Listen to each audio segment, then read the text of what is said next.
kembali lagi dengan kami, Abdi, saya Dini. Saya Tia Kirana. Ya, kali ini kita mau membahas beberapa pertanyaan yang masuk kita, Bu. Dari seminar online kemarin. Betul, ya? seminar online kemarin tanggal 10 Juni 2020 mengenai mengapa pendengaran yang baik itu sangat penting bagi kita ya. Iya. Jadi dari seminar online kemarin tuh, Bu, banyak banget pertanyaan yang masuk ke kita. Cuma karena kemarin waktunya terbatas ya, jadi cuma ada beberapa pertanyaan yang bisa kita jawab. Nah, pada sesi kali ini kita mau ngebahas atau menjawab beberapa pertanyaan lagi mengenai sesi online kemarin. Gitu. Nah, sebelum kita ngebahas tentang pertanyaan-pertanyaan yang masuk ke kita, ada baiknya kita subscribe dulu, like dan share ke sosial media yang kalian punya. Nah, Bu, ini pada sesi ini kita akan menjawab 2 pertanyaan sekaligus, Bu. Oh, baik. Ya. Pertanyaannya dari Ibu Sri Kurnawati. Hai Ibu Sri. Sama satu lagi Ibu Darwanti. Hai Ibu Darwanti. Iya. Jadi Ibu Sri Kurnawati dan Ibu Darwanti ini pertanyaannya hampir-hampir mirip, Bu. Hampir mirip ya. Iya, jadi kita langsung jawab sekalian aja gitu ya, Bu ya, karena pertanyaannya hampir-hampir mirip. Pertanyaannya apa tuh ya? Kalau dari Ibu Sri Kurnawati, pertanyaannya adalah apakah bila kekurangan pendengaran 100 dB dari lahir masih dapat mendengar menggunakan alat bantu dengar? Itu dari Ibu Sri Kurnawati. Yang kedua dari Ibu Darwanti, itu pertanyaannya adalah apakah gangguan pendengaran yang terjadi sejak lahir dapat dikurangi atau diperbaiki pendengarannya dengan menggunakan alat bantu dengar?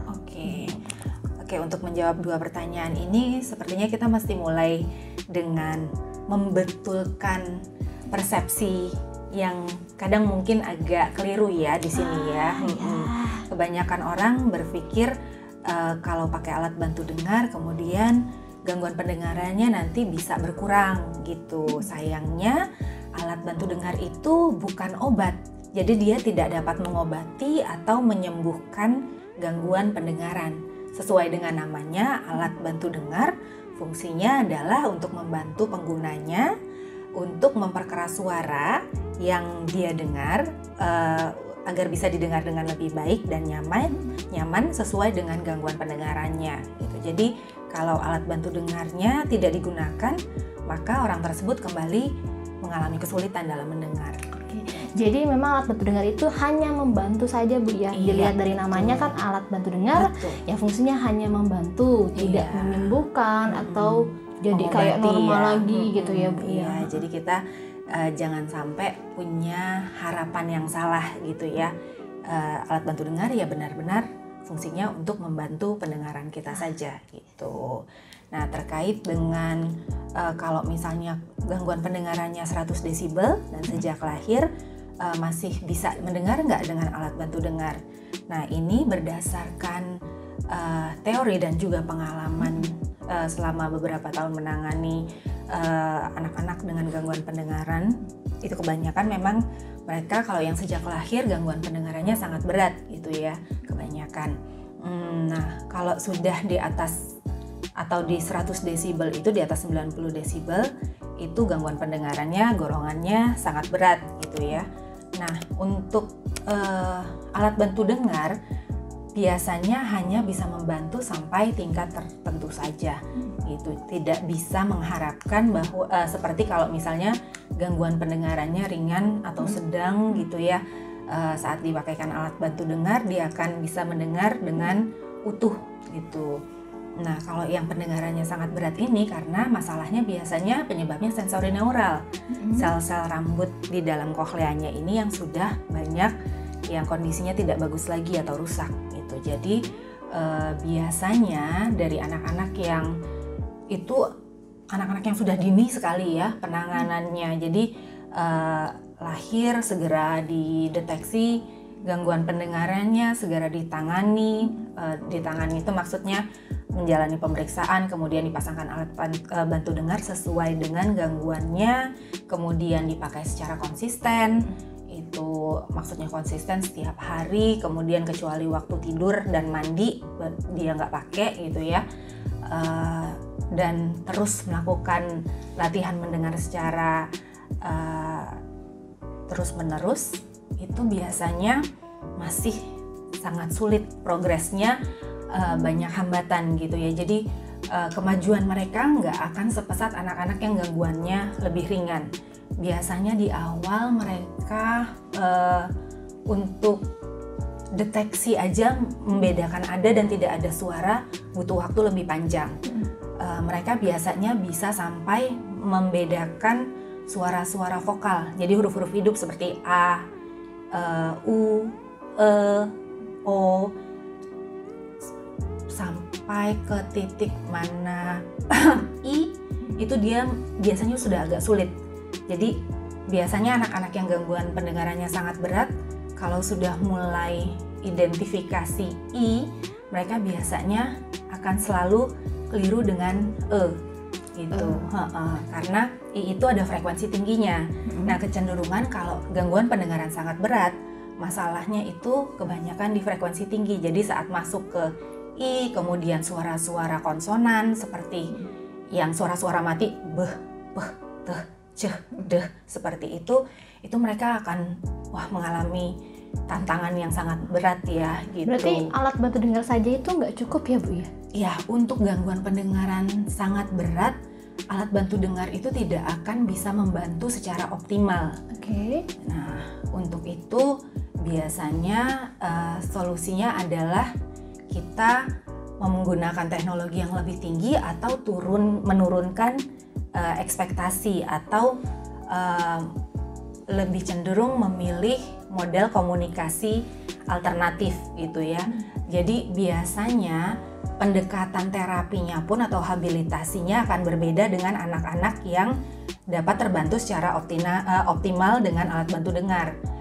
Anak-anak yang tidak terbantu secara optimal ini mereka harus diterapi dengan metode yang tidak hanya mengandalkan lewat pendengarannya saja Mbak Dini gitu. Jadi kita mesti menggunakan bisa dibilang total communication ya. Jadi memanfaatkan inderanya yang lain juga seperti misalnya penglihatannya gitu. Jadi ada gabungan antara baca bibir dengan mendengar, kemudian juga dengan bantuan misalnya baca gitu ya. Jadi semakin cepat anak bisa mengenal huruf biasanya akan sangat membantu gitu. Oke, mungkin para orang tua yang di rumah nih Bu ya, yang lagi pada nonton nih masih kayak bingung gitu loh Bu. Apakah memang kalau anak kita ada masalah pendengaran, apakah cukup alat bantu dengar aja atau ada tambahan lagi atau seperti apa nih Bu? Saya rasa sih kalau memang ada solusi implan koklea, tapi untuk sebagian orang akan belum terjangkau, kebanyakan orang belum terjangkau. Jadi untuk yang saat ini baru bisa di tahap alat bantu dengar, otomatis kita harus mencarikan solusinya melalui pendekatan komunikasinya. Jadi dari awal kita tidak bisa menggunakan murni pendekatan AVT, Auditory Verbal Therapy, di mana pendekatan ini biasanya digunakan untuk mereka yang memang bisa terbantu secara optimal lewat alat bantu dengarnya gitu.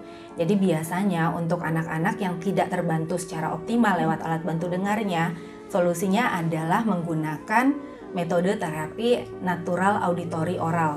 Jadi seperti namanya natural auditory oral, pendekatannya lebih alami, di mana secara alami kan kita juga cenderung untuk melihat lawan bicara kita saat bicara, baca gerakan bibirnya gitu ya, selain mengandalkan pendengaran kita, karena mungkin ada situasi-situasi di mana kita nggak bisa 100% mengandalkan pendengaran kita. Yes, gitu. Betul. Jadi pendekatan pengajarannya akan berbeda, dan orang tua juga tidak bisa, ataupun terapisnya sendiri juga tidak bisa memaksakan si anak untuk menggunakan target-target seperti anak-anak yang memang terbantu secara optimal lewat alat bantu dengarnya. Gitu. Mungkin nanti untuk penjelasan lebih detailnya kita bisa bahas lebih lanjut di seminar online berikutnya. Betul, kita bikin tema khusus nih untuk pendengaran anak. Soalnya memang ini bukan hal yang sederhana ya gitu.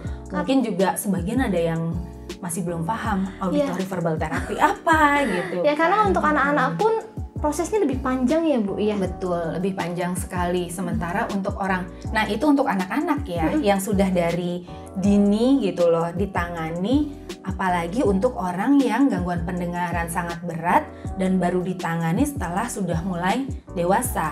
Semakin lama dia tidak mendengar atau hanya mengandalkan sisa pendengarannya yang sangat minim, hanya bisa dengar suara-suara ledakan yang keras, dan itu pun kedengarannya sama dia biasa aja, nggak ngagetin gitu. Kalau buat kita kaget gitu ya. Buat kita sih udah kaget banget gitu. Jadi akan lebih sulit lagi buat mereka karena mereka sudah benar-benar terbiasa tidak mendengar suara, apalagi suara percakapan yang halus seperti ini kan gitu, 40 sampai 60 desibelan ya kurang lebih.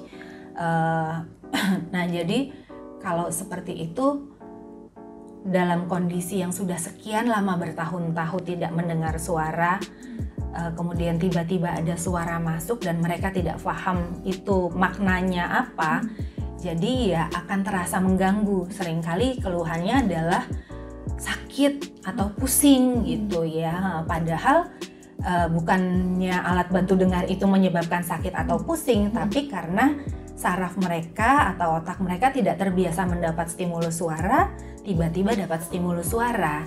Jadi seperti mesin yang sudah lama tidak dipakai untuk bekerja, tiba-tiba diminta untuk bekerja, mengolah sesuatu. Pasti kan butuh waktu lama untuk adaptasi. Mesti diminyakin dulu, itu dilatih pelan-pelan, dinyalain pelan-pelan, dipanasin dulu mesinnya gitu kan. Kurang lebih seperti atau mungkin kalau kita habis bangun tidur kali ya Bu, ya kan kalau kita habis bangun tidur kan masih kayak ngumpulin nyawa dulu gitu ya Bu. Sebenarnya sih masih yang sebentar. Kalau langsung bangun kan kadang ada beberapa yang pusing gitu kan, atau takutnya jatuh. Iya, kalau tiba-tiba bangunnya kaget kan juga pasti pusing ya.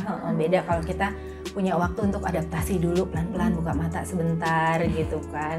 Jadi kurang lebih seperti itulah. Jadi ya memang untuk gangguan pendengaran sangat berat, alat bantu dengar itu tidak bisa membantu secara optimal.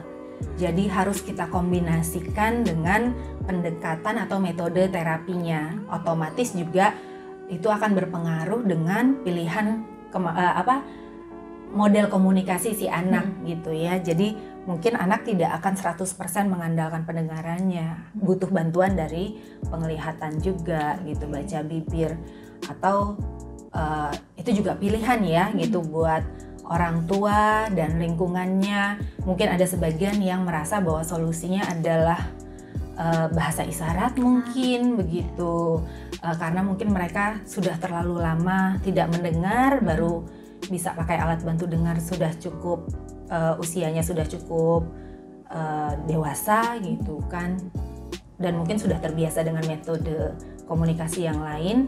Jadi biasanya alat bantu dengar itu lebih cenderung untuk sistem alarm gitu. Jadi untuk keselamatan aja, untuk safety.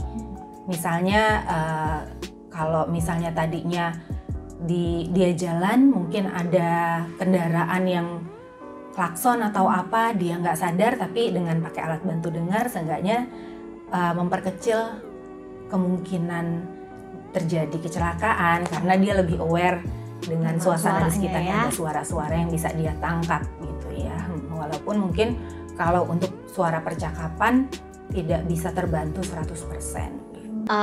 Semoga penjelasan kita kali ini cukup jelas ya Bu ya. Iya, semoga bisa membantu ya. Seandainya masih ada keraguan atau pertanyaan gitu yang perlu kita perjelas lagi, bisa komen di bawah sini ya, nanti kita bales ya. Iya. Oke, gitu. Sekarang komunikasi gampang kok ya. Gampang ya, via online pun ada. Kita juga ada di Facebook Bu, ada di Instagram, ada di Twitter gitu. Jadi kalau misalkan teman-teman yang mau tanya mengenai seputar pendengaran, masalah pendengaran, bisa langsung tanya aja, terserah mau lewat Facebook, Twitter atau Instagram. Iya, nanti banyak teman-teman yang bisa bantu ya. Yes, betul. Iya, ya. Nah, jangan lupa juga nih untuk teman-teman di subscribe, like, dan share video ini, karena nantinya kita akan menjawab pertanyaan-pertanyaan lagi ya Bu ya. Jadi masih banyak nih beberapa pertanyaan yang belum kita jawab. Betul. Gitu. Jadi nantikan terus di YouTube channel kita ya. Dadah, sampai ketemu lagi. Sampai jumpa.